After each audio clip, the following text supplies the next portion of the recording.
মৌহার্স রান্নারঙে আপনাদের সকলকে অনেক অনেক স্বাগত। আশা করি আপনারা সকলে খুব ভালো আছেন।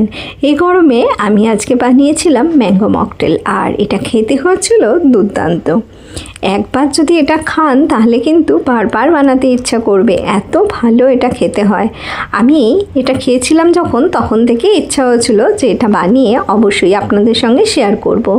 আর বানানো খুব সোজা। আমি এখানে আম নিয়েছিলাম, পাকা আম, আর আমটাকে প্রথমে কেটে নিচ্ছি। আগে আমি এটাকে ধুয়ে নিয়েছিলাম, আর ধুয়ে নেওয়ার পর এটাকে আমি এইভাবে কেটে নিচ্ছি। আমি এইভাবে কাটছি, আপনারা চাইলে যে কোনোভাবেই এটাকে কেটে নিতে পারেন। কেটে নিয়ে এর শাঁসটা কিন্তু বের করে নেবেন। আমি ছুরি দিয়ে এইভাবে কাটছি, আবার চামচ দিয়েও যদি শাঁসটা বের করতে চান তাহলেও কিন্তু চামচ দিয়ে শাঁসটা বের করা যায়।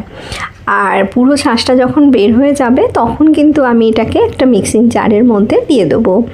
আর মিক্সিং জারের মধ্যে দিয়ে এটার একটা পেস্ট তৈরি করে নেব।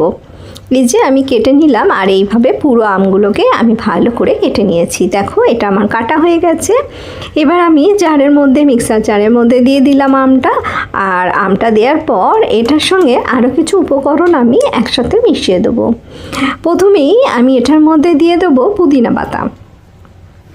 পুদিনা পাতাটা আমি একটু এখানে বেশি পরিমাণেই দেব, কারণ এই মকটেলটার সঙ্গে পুদিনা পাতাটা কিন্তু দিলে খেতে বেশ ভালো লাগে। তাই আমি এখানে পুদিনা পাতা দিলাম, আর তার সাথে সাথে এখানে আমি যোগ করে দেব ব্ল্যাক সল্ট। আর এখানে আমি সল্টটা দিয়ে দিলাম।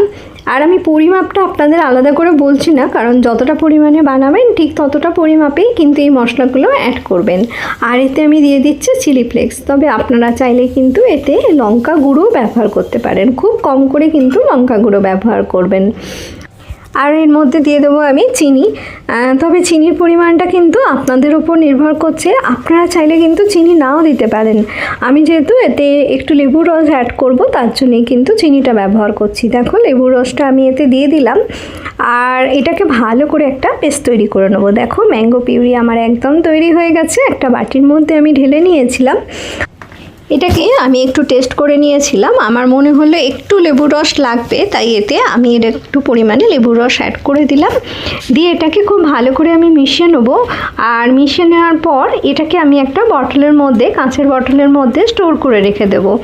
এইভাবে তোমরা বানিয়ে কিন্তু ফ্রিজে রেখে দিতে পারো, আর এটা 4-5 দিন কিন্তু খুব ভালোভাবেই রয়ে যাবে।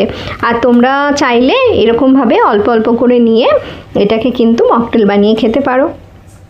দেখো এইভাবে আমি একটা কাঁচের বটল নিয়ে নিয়েছি, আর তার মধ্যে কিন্তু পিউরিটাকে আমি ঢেলে দিচ্ছি। আমার বটলের মুখটা একটু ছোট ছিল, যার জন্য আমি চামচে করে এইভাবে এটাকে আমি ঢেলে নিচ্ছি। আর এটা খেতে হয় কিন্তু বেশ ভালো, তবে অবশ্যই ঠান্ডা করে খেও, ঠান্ডা করে খেলে কিন্তু বেশি ভালো লাগবে। এটা আমি ঢেলে নিয়েছি পুরোটা, আর বটলের মুখটা আমি ঢাকাটা বন্ধ করে দিচ্ছি, দিয়ে এটাকে ফ্রিজে রেখে দেবো। আর ফ্রিজ থেকে বের করে আপনাদের আমি দেখাচ্ছি কীভাবে এই মকটেলটা আমি সার্ভ করেছিলাম। একটা গ্লাস নিয়ে নিয়েছি, আর এটা দেখো একদম ঠান্ডা হয়ে গেছে। আমি এটাকে একটু নাড়িয়ে নিচ্ছি, দিয়ে এটা গ্লাসের মধ্যে আমি ঢেলে দিলাম। আর দেওয়ার পর এর মধ্যে আমি দিয়ে দেবো স্প্রাইট। এর মধ্যে আমি ব্যবহার করব স্প্রাইট। তবে আমি এখানে স্প্রাইটটা ব্যবহার করছি কারণ স্প্রাইটটা দেওয়ার জন্য এই মকটেলটা খেতে কিন্তু খুবই ভালো হয়। তবে তোমরা যদি স্প্রাইট অপছন্দ করো তাহলে কিন্তু সোডাও এতে ব্যবহার করতে পারো। আমি এটা দিয়ে দিলাম, দিয়ে একটা চামচের সাহায্যে একটু ভালো করে মিশিয়ে নেব। আর মিশিয়ে নেওয়া হয়ে গেলে আমি এটাকে কিন্তু সার্ভ করে দেবো। এটা খেতে কিন্তু সত্যিই খুব ভালো হয়। তোমরা যদি একবার বানাও তাহলে কিন্তু অবশ্যই বুঝতে পারবে যে এটা খেতে কতটা ভালো হয়। এই গরমের দিনে যতদিন বাজারে পাকা আম পাওয়া যাচ্ছে তার আগে কিন্তু অবশ্যই একবার এইভাবে বানিয়ে ফেলো। আর আমাকে জানিও তো এটা কেমন খেতে হয়েছিল। আমার তো খেতে দুর্দান্ত লেগেছিল, আশা করি তোমাদেরও খুব ভালো লাগবে। আমি একটা চামচ দিয়ে খুব ভালো করে এটাকে মিশিয়ে নিচ্ছি। আর মিশিয়ে নেওয়ার পর আমার মনে হলো আরেকটু এতে স্প্রাইট লাগবে, আমি এতে দিয়ে দিয়েছিলাম। আর দিয়ে দেওয়ার পর একটু গার্নিশিং করে দিলাম একটা লেবুর টুকরো দিয়ে, আর একটা পুদিনা পাতা দিয়ে। দেখো কত সুন্দর দেখতে হয়েছে, আর খেতে হয়েছিল দুর্দান্ত। যারা আমার চ্যানেলটা নতুন ভিজিট করছো তাদের কাছে অনুরোধ করব তারা আমার চ্যানেলটা সাবস্ক্রাইব করে নিও।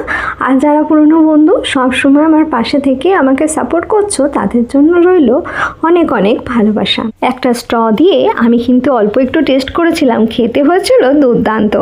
আমি আবারও চলে আসবো নতুন কোনো রেসিপি নিয়ে। তোমরা কিন্তু অবশ্যই একটা লাইক করে দিও আর কমেন্ট করতে কিন্তু একদম ভুলো না। তোমরা ভালো থেকো, সুস্থ থেকো।